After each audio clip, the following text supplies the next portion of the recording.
This is the Lone Crater YouTube. We hope this video helps. In this video, I will explain how to use a quilter's grid.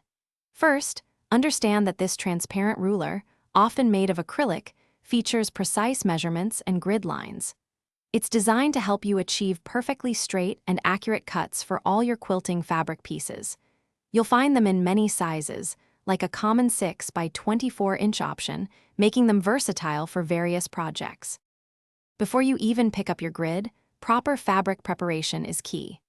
Always press your fabric thoroughly to remove any wrinkles or creases, ensuring a perfectly flat surface.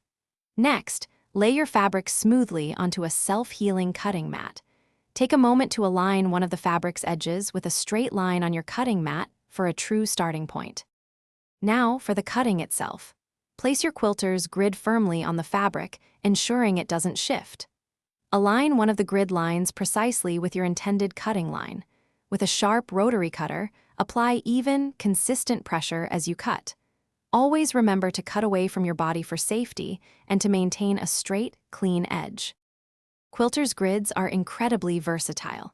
Beyond basic cutting, use them to square up your fabric blocks, ensuring they are perfectly even before piecing. They are also ideal for accurately measuring and cutting long strips for binding or sashing. Remember to keep your rotary cutter blade sharp for the cleanest cuts and always store your grid flat to prevent any warping. Thanks for watching. Consider subscribing if we helped you.